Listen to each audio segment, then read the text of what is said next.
The path of the initiate, seeking truth and self-mastery. The pursuit of divine wisdom requires the initiate to transcend the limitations of the flesh through rigorous self-discipline and the mastery of the human will. This journey, often framed within the ancient traditions of the Persian mysteries and the deep esoteric structures of Egyptian religion, serves as a transformative process. It is a path where the seeker must confront the profound depths of their own consciousness to move from bondage to true spiritual liberation. The text explores the idea that human worthiness is not a static quality, but a state achieved through the relentless refinement of the self, eventually allowing the spirit to govern the material body. The trial of despair. The journey of the initiate is marked by severe psychological and spiritual challenges, referred to as the deep nights of despair. These phases are necessary purifications that strip away the dross of the physical body. The physical deep night. This is the first trial, a period of illness and near-death experiences where the flesh self struggles against the influence of the spirit. It serves as the foundational test for the aspiring initiate.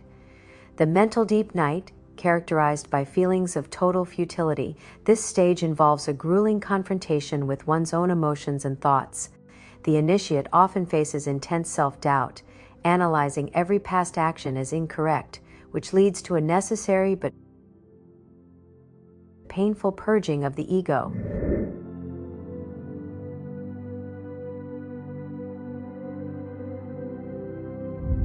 The spiritual deep night, described as the most intense phase. This trial burns away the final traces of material attachment. It is an ordeal that necessitates absolute faith, as it threatens the very survival of the initiate's sense of self, preparing them for total spiritualization of their existence. These trials are not merely passive experiences, but active battles ground within the cellular makeup of the initiate. If the system mind triumphs over the cell mind's desire for familiar material comfort, a new state of being is realized.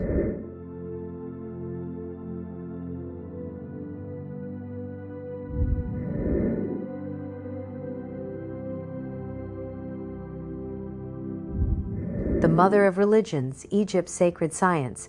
Egypt is presented as the mother of religions, a place where the totality of human spiritual aspiration is hidden within complex symbols and rituals. The journey to the temples of On is essential for those seeking to master the higher sciences of the soul.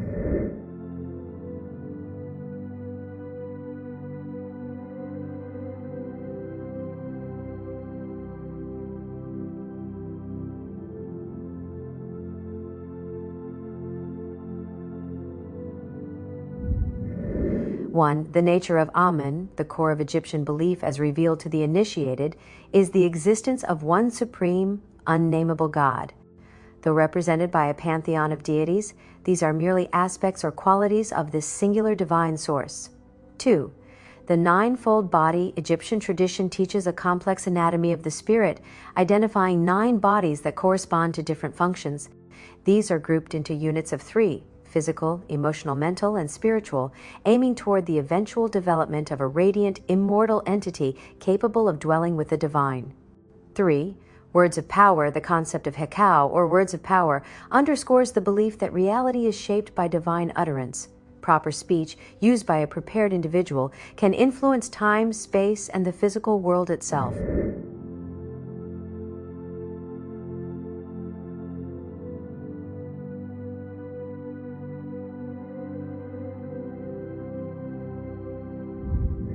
The external practice of Egyptian religion, with its elaborate funeral scripts and rituals, is essentially a veil protecting these deeper esoteric truths.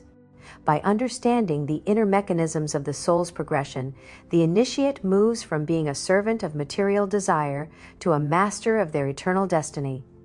The choice of the Anointed One. As the initiate approaches the culmination of their training, they are presented with a final, pivotal choice. This choice transcends the attainment of personal power and success.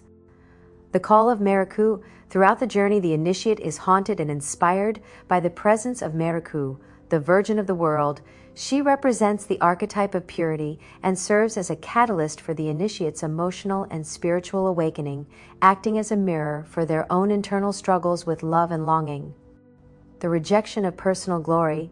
Even when offered the highest honors as an anointed one or Christos, the initiate must decide whether to be content with personal adulation or to renounce such status for the harder, more dangerous path of selfless service.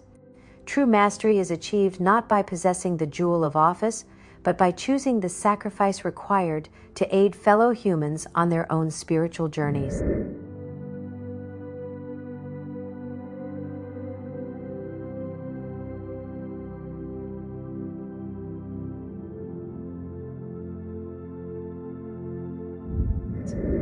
The eternal cycle, the initiate realizes that the search for truth is an ongoing process of recreation. Like the god Khepra, who recreates himself daily, the seeker must continually emerge from the darkness of the tomb of flesh. This mastery over death and time is the ultimate goal of the Mother of Religions. Summary of the journey.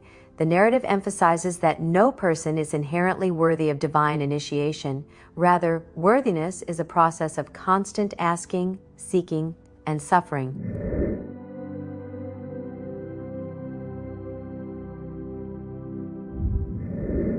The transition from the constraints of the physical world to the freedom of the spirit requires one to pass through the fires of deep, transformative despair. By studying the Egyptian mysteries, the initiate learns that every thought, word, and emotion serves as a building block for the higher bodies.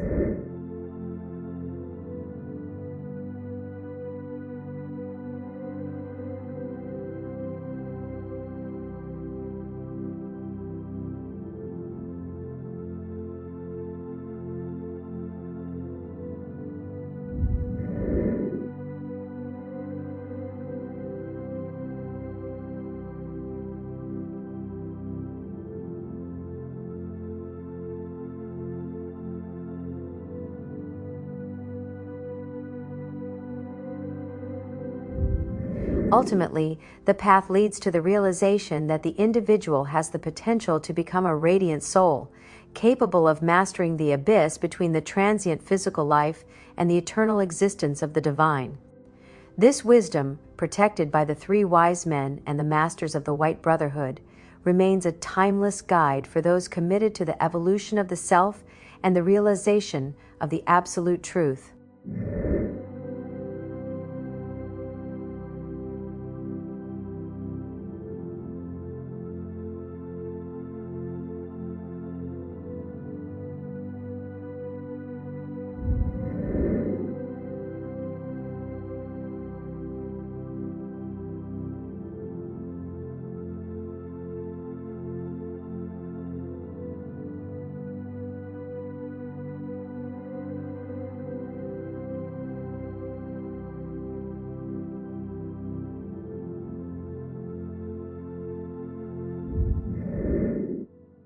The path of the initiate, understanding ancient wisdom. The central theme of the text explores the arduous transformative journey of the initiate towards spiritual perfection and the eventual realization of divinity within the self. Through the rigorous traditions of the Persian mysteries and the deep esoteric knowledge housed within Egypt, the mother of religions, the protagonist navigates the deep nights of despair, a series of profound psychological and spiritual challenges. These trials are not meant to destroy the individual, but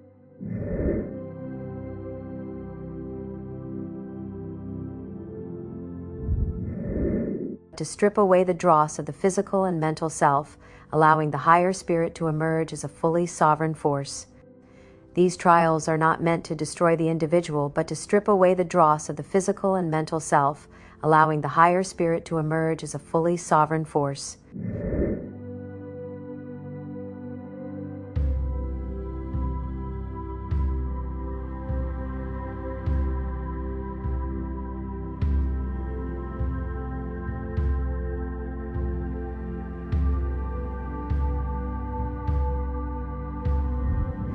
The stages of spiritual transformation. The text emphasizes that spiritual growth is not a passive pursuit, but a series of calculated battles against the lower self. These experiences are structured as a rite of passage, often requiring the guidance of a master or guru to navigate the treacherous psychological landscape of the initiate.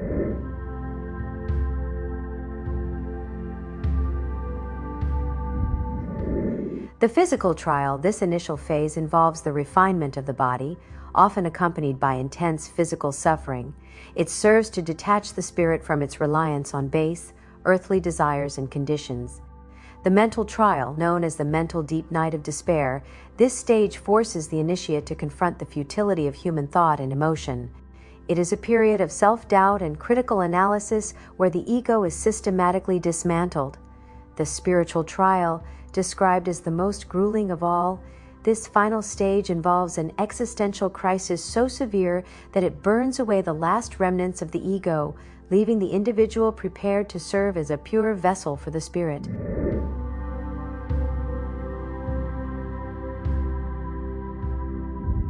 The role of Egypt as the mother of religions. The narrative positions Egypt not merely as a historical location, but as the supreme repository of esoteric truth. While outward religious practices in the region may appear fragmented or overly ritualized, the text suggests that these rituals serve as a screen for a highly sophisticated, hidden structure of spiritual evolution. 1. The divine complexity. The myriad of Egyptian gods serves as an illustrative tool for understanding the multifaceted nature of the one supreme God, often described as an unknowable, self-created entity. 2. The 9 bodies. A unique feature of the Egyptian doctrine presented here is the classification of 9 distinct bodies, categorized into 3 groups. These include physical, emotional, and spiritual components that must be cultivated in harmony to manifest the final radiant spirit.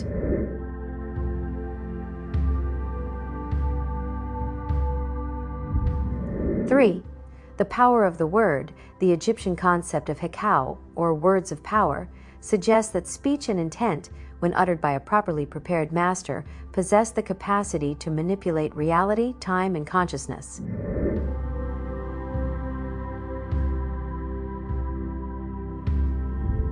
The concept of unworthiness and grace. A recurring paradox in the text is the initiate's deep-seated feeling of unworthiness. The masters suggest that this sense of black despair is actually a sign of progress, indicating that the individual is actively undergoing the necessary purging of their cellular self. The realization that no man is worthy by birthright shifts the responsibility to the individual's will and their specific choice to ask for initiation.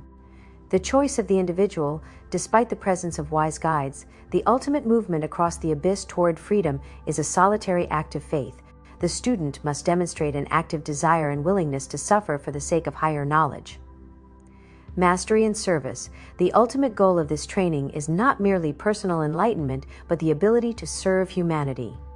When the initiate finally succeeds, they are not rewarded with comfort, but with the call to take the next step toward a life of selfless duty.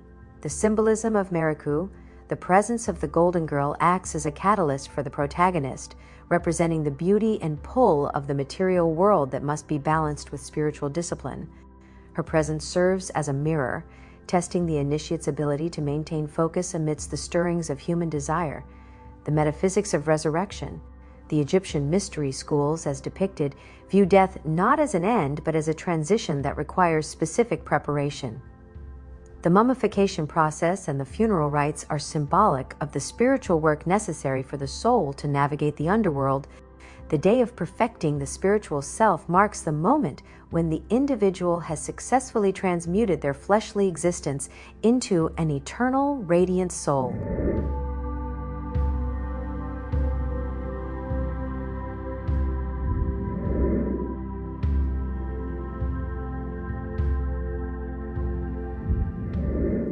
Living in truth, the negative confession cited in the text serves as a moral foundation, requiring the initiate to have lived in accordance with truth and rightness before they can claim the title of a perfected being.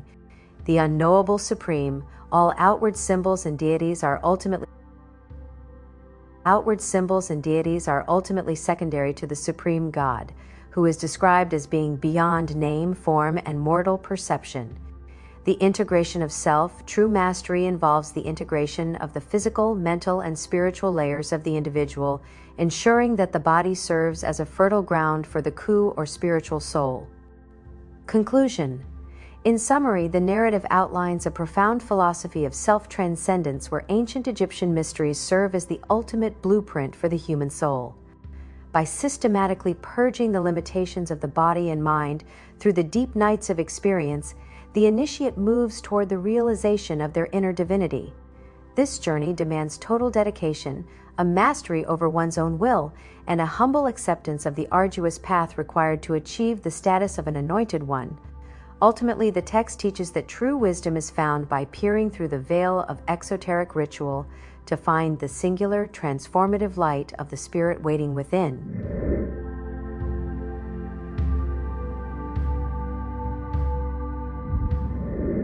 The transformative power of the human will and the pursuit of inner purification as the essential bridge to divine consciousness. Through a series of rigorous trials known as the deep nights of despair, the initiate learns that true enlightenment requires the total surrender of the base self, allowing the spirit to govern the physical body. This progression is not merely an intellectual pursuit, but a profound cellular transmutation that tests the limits of faith and endurance. By mastering the self, the individual transcends the dualistic nature of earthly existence, ultimately preparing the soul for the higher realization of divine service and the unification of all religious truths under one universal source. The trial of the spirit and the ego. The process of becoming an initiate is marked by intense periods of suffering that challenge the aspirant's resolve. These deep nights of despair are categorized into physical, mental, and spiritual phases, each designed to purge the dross of the flesh. The narrative emphasizes that no person is inherently worthy of divine initiation. Rather, worthiness is a state earned through the relentless application of faith and duty. Physical purgation. The first stage involves the physical body, where the initiate often experiences near-death states, forcing the flesh to become a submissive servant to the higher spirit. Mental anguish. The second stage targets the mind and emotions, causing the candidate to confront feelings of futility, self-loathing, and the instability of the intellect, all of which are necessary steps to break the ego's hold. Spiritual cleansing. The final and most harrowing stage involves a spiritual dark night that burns away the last remnants of earthly attachment, rendering the body fully ready to house the divine spirit. The role of ancient Egypt as the mother of religions. Egypt serves as the profound backdrop and ultimate repository for this secret knowledge. Its religious structure is not merely a collection of external rituals, but a symbolic framework that maps the complex layers of human consciousness. To the true initiate, the diverse pantheon of Egyptian gods represents different facets of a single, unknowable supreme being, often referred to as Amun, who manifests through the trinities of Amun, Re, and Ptah. The secret core, behind the ornate public rituals, lies an esoteric training system that decodes the relationship between the mind and the body. The Empire of Egypt itself is structured to mirror this, where the pharaoh acts as the unified spirit and the people function as the physical body.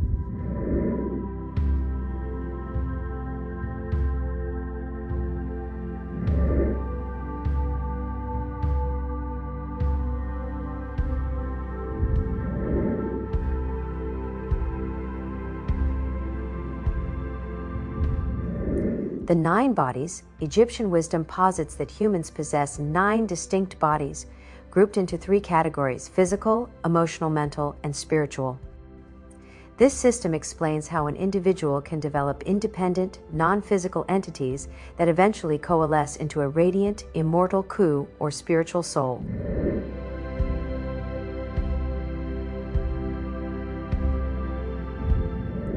Words of power. A critical component of this wisdom is the mastery of Hekau, or words of power. The initiate learns that speech and intention have the capacity to alter time and space, provided the speaker is properly aligned with the divine will.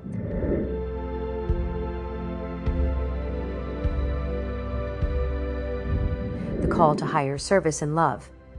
Throughout the journey, the protagonist experiences a deep longing for connection, epitomized by his encounter with the golden girl Mheraku. This represents the struggle between the pull of worldly desire and the requirements of spiritual discipline. The beauty of human love is depicted not as an obstacle to be discarded, but as a force that must be integrated and understood to achieve complete mastery. 1. The choice of service. Upon reaching the height of personal attainment, the initiate is faced with a pivotal choice: accept individual glory and the honors of a master of men, or reject these to face potential death in service to others.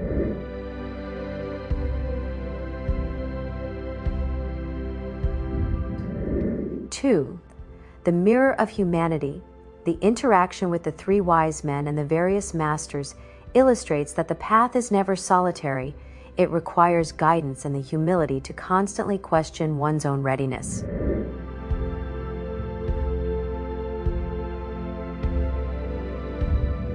Three, the final integration. The ultimate goal is the resurrection of the self while still in the flesh.